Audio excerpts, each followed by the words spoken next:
السلام علیکم جی، کیا حال ہیں؟ کیسے ہیں آپ سب؟ امید کرتی ہوں بالکل ٹھیک ہوں گے اور میں بھی ٹھیک ہوں، اللہ کا شکر ہے۔ اگر آپ نے ہمارے چینل کو سبسکرائب نہیں کیا تو سبسکرائب کر لیں اور لائکس شیئر کمنٹس ضرور کیا کریں۔ اس کے علاوہ باتیں تو ہوتی رہیں گی۔ زنیرہ خان کی خوبصورت تحریر زندگی تیرے نام کی آج کی ایپیسوڈ شروع کرنے والی ہوں، تو جناب چلتے ہیں آج کی ایپیسوڈ کی طرف۔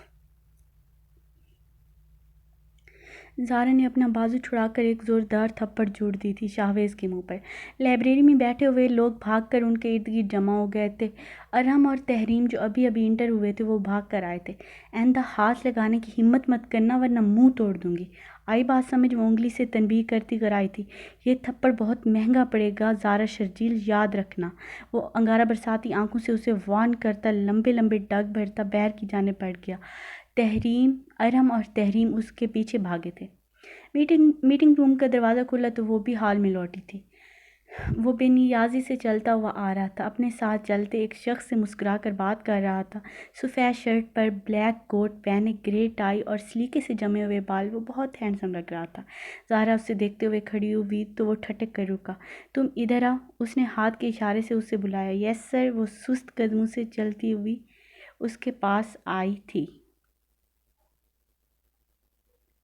تم اب گھر جا سکتی ہو، کل تیار رہنا، ہمیں ایک سائٹ پر جانا ہے، وہ بولا تھا تو زارا نے گہرا سانس لے کر سر اسبات میں ہلایا۔ وہ جوں ہی مڑی، ایک زبردست قسم کا چکر آیا، زمین آسمان نگاہوں میں گھومے تھے اور دھڑام سے فرش پر جا گری۔ زارا، وہ پریشان ہو کر اس کے پاس بیٹھا۔ زارا تم ٹھیک ہو؟ وہ اس کا گال تھپ تھپا رہا تھا۔ سر پانی کے چھینٹے مارے، لگتا ہے یہ بے ہوش ہو گئی ہیں۔ کسی نے پانی کی بوتل تھمائی تھی شاہویز کو۔ شاہویز نے اس کے منہ پر پانی چھڑکا تھا، آنکھوں میں جنبش ہوئی تھی۔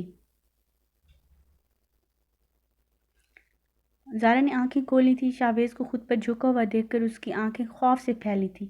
وہ جھٹکے سے اٹھ بیٹھی۔ تم ٹھیک ہو؟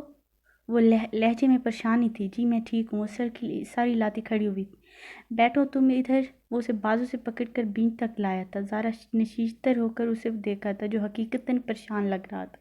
پانی پیو تم، بوتل اسے تھمائی۔ زارا نے 2 گھونٹ بھر کر بوتل پیچھے کی تھی۔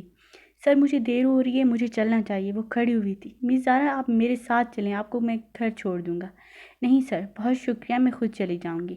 وہ بیگ کندھے پر جماتی لفٹ کی طرف بڑھ گئی۔ وہ بھی گہرا سانس لیتا لفٹ میں آیا تھا۔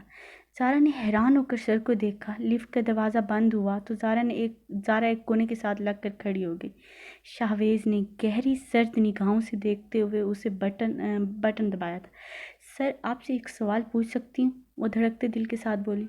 پوچھو، وہ کن اکھیوں سے اس کا جائزہ لیتا بولا تھا۔ سر ایک انسان جسے ہم جانتے ہوں اور وہ بھی ہمیں جانتا ہو، پھر وہ اچانک سے غائب ہو جائے یا پھر کہیں چلا جائے، پھر سالوں بعد وہ اچانک سے ہمارے سامنے آ جائے، ایسا ظاہر کرے کہ ہمیں وہ پہلی دفعہ دیکھ رہا ہو، جیسے کوئی انجان ہو، تو کیا کرنا چاہیے؟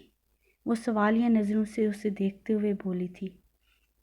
زارا اگر وہ آپ کو نہیں پہچان رہا تو اس کا مطلب ہے وہ آپ کو اپنے ارد گرد نہیں دیکھنا چاہتا، تو میرے خیال میں آپ کو اس سے اجنبیت سے پیش آنا چاہیے، اسے بھول کر اپنی زندگی میں آگے بڑھنا چاہیے۔